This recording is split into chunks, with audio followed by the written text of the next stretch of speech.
ما كنتش اعرف ان الحاجات دي هتفرق معايا قوي كده في ثبات الريحة والشكل. ازيكم يا بنات، عاملين ايه؟ يا رب تكونوا بخير. وحشتوني قوي. فيديو النهارده من سلسله تجهيزات العرايس، وهنتكلم فيه عن ادوات العنايه الشخصيه الاساسيه للعروسه. هقولك نجيب ايه وما نجيبش ايه، ونمشي ازاي خطوه بخطوه عشان ما تنسيش اي حاجه. بس قبل ما نبتدي الفيديو ما تنسيش تعملي لايك وتشتركي في القناه وتفعلي زر الجرس عشان يوصلك كل جديد. ويلا بينا نبتدي. اول حاجه انا حابه ابتدي معاكم الحاجه بالترتيب برضو علشان ما فيش حاجه تنسيها. وانصحك برضو وانتي بتشتري حاجاتك اشتريها بالترتيب. يعني مثلا حاجات الشعر تكون حاجه الشعر كلها تكون شارياها ومخلصاها، ولو في حاجه ناقصاكي اكتبي ايه اللي ناقصك فيها وتجيبيها، عشان انتي طول ما انتي ماشيه بالسيستم ده هتلاقي نفسك ما نسيتيش اي حاجه. هنبتدي بمنتجات العناية بالشعر. هاتي شامبو، كونديشنر، حمام كريم، سيرم للشعر. الشامبو والكونديشنر وحمام الكريم يفضل ان هما التلاتة يبقوا نفس الماركة او نفس النوع، يبقوا ست كده كاملة عشان الريحة تبقى واحدة والنتيجة تبقى احسن. سيرم للشعر انتي تبقي متعودة عليه او جايباه قبل كده مجرباه او سمع حد جربه وطلع حلو. واقي حرارة لو بتستخدمي مكوى او استشوار فده هينفعك جدا. لكن لو انتي ما بتستخدميش مكوى ولا استشوار على شعرك خلاص مش لازم انك انت تجيبي واقي حرارة خالص. وسيرم للشعر برضو ممكن تبدليه انك انت تجيبي مثلا زيت او كريم او بديل الزيت على حسب الحاجة اللي انت بترتاحي لها او بتستخدميها. يعني مش لازم عشان قلت سيرم تجيبي سيرم، لا، شوفي الحاجة اللي انت بترتاحي فيها في شعرك وهاتيها. معطر للشعر طبعا زباسلاند اللي انا جايباه ده جميل وبيمنع الهيشان وحلو جدا وريحته حلوة، فده اساسي تجيبي يعني معطر للشعر. متنسيش البونيه الستان اللي هو بتاع النوم ده، والبونيه البلاستيك بتاع الاستحمام. التوك، بصي بقى التوك نوعي نوعي في حتة التوك دي. جيبي استك بقى، كليبس، طوق، جيبي توك زي ما انت عايزة، بس ما تكتريش قوي في التوك عشان الموديلات بتتجدد. والتوك دي من نوع الحاجات انك انت بتحبي انك انت تجددي فيها دايما عشان شكلك يبقى مختلف. فما بحبش حته انك انت تجيبي كميات كبيره قوي منها، لا جددي. وهو بينزل منها حاجات كتير قوي. وطبعا ما ننساش مشط اساسي، يعني دي من الحاجات الاساسيه برضو اللي لازم نكتبها عشان نجيبها. والفرشه برضو بتاعتك، لو انت بتستخدمي مشط وفرشه فجيبي مشط وفرشه على حسب النوع اللي انت عايزاه. تاني حاجة هنتكلم عنها هي منتجات العناية بالبشرة. هتجيبي غسولين، واحد عادي وواحد قوي لإزالة الميك اب، يعني يبقى قوي كده بيزيل الميك اب. ومش لازم تجيبي حاجة غالية، يعني بتاع ايفا سعره مناسب وبيشيل الميك اب كويس جدا، اللي لونه ازرق ده حلو قوي. نجيب فرشة الغسول اللي هو انت بتحطي فيها الغسول وتعمليها، في منها كهرباء وفي منها عادي. ما بتبقاش غالية على فكرة، العادية دي تأدي الغرض وكويسة. مرطب للبشرة اللي انت متعودة عليه او كويس، فلازم تبقي جايبة مرطب للبشرة. تونر مش لازم انك انت تجيبيه قوي، في منه انك انت تجيبي مية ورد. اساسا التونر مهمته ان هو يقفلك المسام، فممكن تبدليه بمية ورد. مزيل ميك اب برضو لازم يبقى عندك عشان الميك اب بتاع الفرح او كده، او اي ميك اب بتحطيه تشيلي بمزيل الميك اب. والمناديل بتاعه القطن بتاعته دي. وفي مزيل ميك اب بتاع ايفا برضو حلو وسعره مناسب جدا. والمناديل والقطن بتاع الميك اب اللي بيشيل الميك اب ده برضو هتلاقيه في كل حته يعني، وباسعار متفاوته وحاجات كويسه. مقشر طبعا، مقشر للبشره، ماسكات، بس ما تكتريش قوي في الماسكات، جيبي الحاجات اللي انت عايزاها بس. وممكن تجيبي بعد كده بعد الجواز سكراب اللي هو المقشر ده جيبيه، بس جيبي واحد منه. او ممكن انك انت تعمليه في البيت.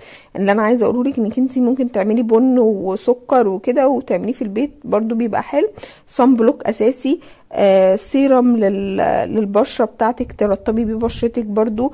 مرطب تحت العين، مرطب شفايف برضو من المهمات. ادوات الشيفنج اللي هي انت لو بتعملي وشك بالشيفنج فلازم تبقي جايباها برضو.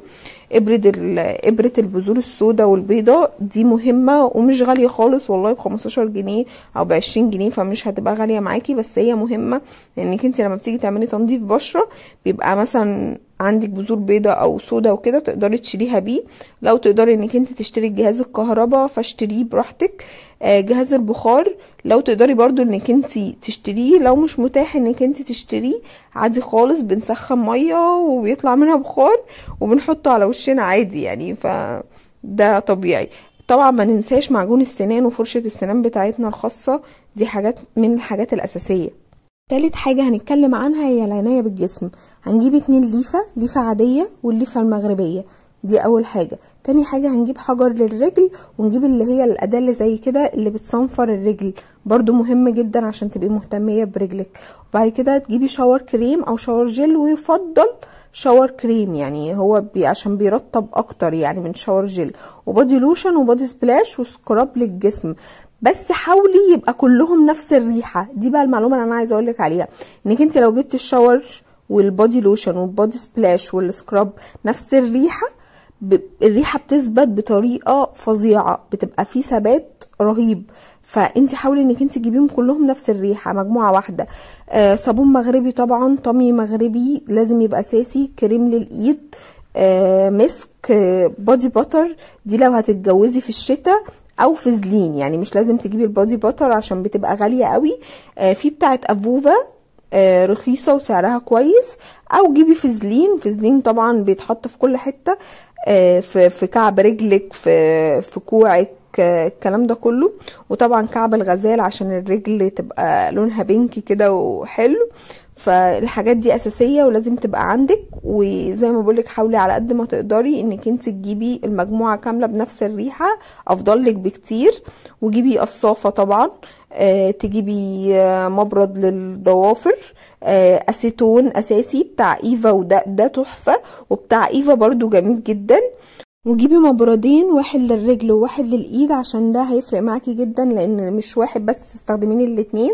وطبعا الديودرنت الخاص بيكي اللي انت بتستخدميه دايما، فهو ده برضو اساسي انك انت تجيبيه، جيبي منه 2 أو 3. واخر حاجة بقى هي حاجات الدلع، يعني برفانات مثلا، مش هنكتر برضو فيها قوي. جيبي البرفان مثلا انتي متعودة انك انتي تحطيه مع حاجات جديدة، حاجات تقيلة وحاجات خفيفة، بس ما تكتريش فيه، يعني 3 كفاية جدا. بودي سبلاش جيبي منه من 3 ل4، برضو ما تكتريش فيه قوي عشان في حاجات هتظهر جديدة هتبقي عايزة تجيبيها.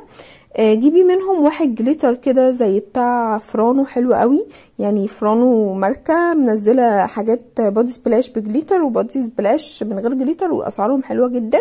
او النوع اللي هو الكريمي ده اللي بيدي شبه زي التان كده، هو من ماركة اللي انا جايباه ده من ماركة اسمها 7 سيكريت، الصراحة جميل قوي، بيدي لمعة تحفة، وريحته برضو جميلة، وفي نفس الوقت بيدي اكنك عاملة تان كده، يعني اكنك في صفار كده في البشرة، بيبقى حلو قوي. نوعه جميل وناعم كده، والجليتر بتاعه في حاجات الجليتر بتاعها بيبقى خشن كده، وما بتيجي تحطي ايدك بتحسي بخشونة.